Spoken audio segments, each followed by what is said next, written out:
If you've ever wondered why Aussies have said things like get amongst it or get a grip, this video is for you.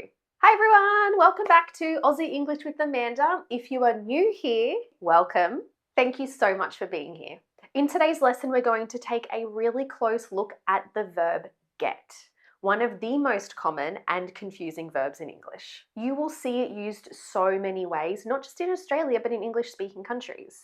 So understanding how to use it and the different usages and what they mean is really important to help you understand how people speak in Australia and help you to sound more natural as well. Because as I said, it's one of the most commonly used verbs.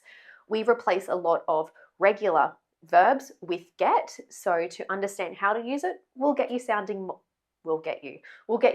more natural in English. We'll go through some really clear examples, highlight some common mistakes, and I'll give you practical ways to use get confidently in conversations in Australia. As always, there is a PDF cheat sheet in the description of the video, so feel free to download that.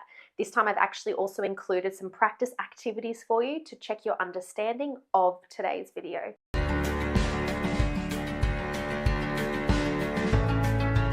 Let's now have a look at the different usages of get in English. Number one, get plus direct object, which means to buy, obtain, or to receive something. So here, get is used to replace the verbs buy, get, or receive.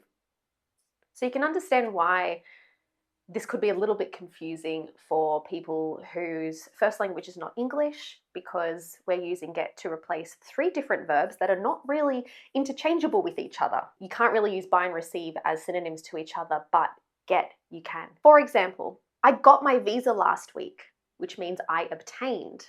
I attained my visa last week. She got her driver's license last month, as in she obtained it. They got permission to travel to a restricted area. Again, this means obtained. They obtained permission. I got a letter from my friend in Canada. I received a letter from my friend in Canada. He gets $350 a month from his side hustle. He receives $350 a month. She got a new bag from Michael Kors. She bought a new bag from Michael Kors. This could also be she received if it was a gift from Michael Kors, the brand. Yeah, I got a bag from Michael Kors for part of a collaboration, for example. I got a new laptop because my old one died. I bought a new laptop because my old one died. Number two, to get plus place expression. And this just means to reach or arrive at a certain place. For example, how are you getting to the party later? By which mode of transport are you taking to reach or arrive to the party? We got home around 6 p.m. We reached home or arrived home at 6 p.m. What time will we get back to the office? What time will we reach the office? What time will we arrive back to the office? When did you get back from holidays? When did you arrive back from holidays? Number three, to get plus adjective. And this just means to become or to show a change of state or progression. For example, I'm getting bored. It's getting colder. So it's becoming colder or I'm becoming bored. By the time they got home, they were getting hungry. By the time they reached home, they were starting to get hungry. They were becoming to get hungry. I'm getting tired of all this nonsense. I'm becoming more tired. I'm becoming tired from all this nonsense. My grand's getting old and needs help 24/7. She's becoming old, so she needs help 24/7. It gets light super early in summer. It becomes light super early in summer. Don't put the toaster away until it gets cool. Don't put the toaster away until the temperature drops or the temperature changes and it's not hot anymore. It becomes cool. Number four is to get plus infinitive. And this is to show obligation or necessity. It's similar to must or have to, but must is just not really used as much as it used to be. So there have been some studies that have shown that must is just slowly fading out. I mean, you'll still hear it, but it's less common compared to what it was in the early 90s. The structure for this sentence is have or has got to plus the base verb. For example, I've got to go now, as in I must go now. In informal language, you'll hear it as I've gotta go now. Got to becomes contracted, gotta. I've gotta go now. She's got to finish her work. She must finish her work. Informally, she's gotta go now. She's gotta go now. You've got to try this dessert. You must try this dessert. And informally, you guessed it, you've got to try this dessert. Some common mistakes for this construction is missing have before got. For example, I got to go now. So it's missing have. I have, or contracted to I've got to go now. You will actually probably hear some people say, I got to go now. And that's because we've dropped the v, I've gotta, but you won't hear people say, I got to go now.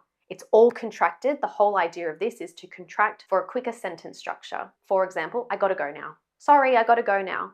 Rather than I have got to go now. I gotta go now. Another common alternative is actually just saying I have to go now without got. So you can say that. I have to go now. I have to go now. Now, as I showed you in some of the examples before, in spoken and informal English, have got to is often shortened to gotta. Like I just said, I gotta go now. Have to is much more common in formal or academic writing. Number 5 is to get plus prepositional adverb, aka phrasal verb. Get is used in so many phrasal verbs. I'm only going to go through a handful now, but I will do a video later on down the track with many more phrasal verbs using get. There's just too many to go through in this one video. First one, to get away with something. That just means to escape punishment or avoid negative consequences. For example, I can't believe you got away with cheating on your exam. To get by, that just means to manage, especially financially, or with limited resources. For example, Sam doesn't earn much, but we get by. We manage. To get over something. This means to recover from something, which could be illness, loss, or disappointment. For example, have you gotten over your cold yet? To get over an illness. Oh, I got over the breakup years ago. To get over loss of a relationship or disappointment of the relationship ending. To get out of something. To avoid doing something. Usually a responsibility or a duty. Now, if you're wondering why I said duty and not duty, I did a video on this recently. I'll link it up top if you want to know why I've blended that D and U to say duty. For example, she got out of washing the dishes. And the next one, to get on. The first example is to enter transport, like a bus, train, bicycle, even plane. For example, he got on his bicycle and rode off. I got on the plane and found my seat straight away. Another example is to have a good relationship with someone. And it doesn't have to be a romantic relationship. It could be a friendship, a familial relationship, any sort of relationship. For example, Amy and I get on well. I get on well with my sister, but not my brother, for example. Now we're going to look at some common expressions with get in Australia. These phrases and idioms aren't exclusive to Aussie English. You will probably hear them in other English dialects too. However, they are very commonly used in English in Australia, so it's worth getting familiar with them. The first one, get a grip. I actually said this at the beginning of the video. If you didn't know what that meant, well, now we're up to that part of the video, to get a grip. This is an idiom which just means to take control of your emotions or actions. For example, mate, you need to get a grip. This is just a footy match. It's not the end of the world. You need to calm yourself down. To get amongst it. This is a phrase, and it means to enthusiastically participate in something, either something social or something for fun. For example, I cannot wait to get amongst it at the festival on the weekend. Number 3, get a wriggle on. That's an idiom which just means to hurry up or move faster. We're going to be late for the party if you don't get a wriggle on. If you don't hurry up, we're going to get late. We're gonna get. To get stuck into something. So this is a phrasal verb which has 2 meanings. To start doing something with enthusiasm. Oh, I can't wait to get stuck into my new book this weekend. But it can also mean to criticize or attack someone verbally. How confusing is that? 2 different meanings, complete opposite ends of the definition spectrum. The coach really got stuck into them after that shocking first half. To get on with it. Now this is different to what we just looked at earlier, to get on, as in to get on well with someone, to have a good relationship with someone. This is also a phrasal verb with 2 definitions. The first one being to stop delaying and start doing something. Stop mucking around and just get on with it. Stop fooling around, stop being silly and just do what you need to do. To continue doing something despite challenges. Yeah, it was a tough day, but you just have to get on with it. And to finish up, common mistakes with get. The first one is confusing get with become, depending on the context. For example, he gets a doctor. We can't swap get with become here or became. he became a doctor. It's not like I'm getting bored, I'm becoming bored. That's a change of state. So we can't use get here. You can't say he gets a doctor, just he became a doctor. Get is not used for permanent states. Number 2, using get with verbs that don't need it. For example, he got eat his dinner. There's a few things we can do here depending on the context. So my Hindi teacher always used to say to me, my old Hindi teacher, context will make it clear. And I used to hate how she said that because it was so frustrating. Just tell me the answer. It's not always that simple. The context really will make it clear which form you have to use. If you want to use past tense, you would say he ate his dinner.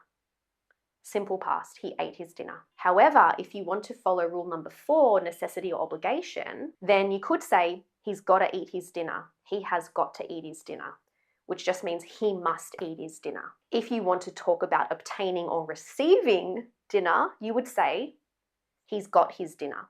He has received or he's obtained his dinner. Has Bob got his dinner yet? Oh yeah, he's got his dinner. Now I said earlier on about present perfect tense, for example, I've got this or I've gotten this, and I said we will discuss the reason why later on.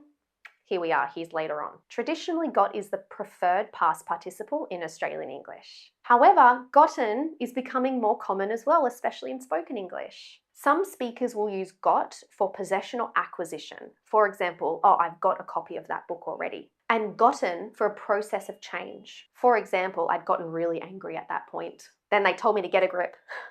Both forms are used and their usage is changing in Australia, because that's what language does. It changes over time. Using get in the wrong context. For example, I got late to work. Now you might be wondering, that sounds pretty familiar. I think I've said that before. I've heard my colleagues say it before. I got late to work. But in this situation, you would say I was late to work.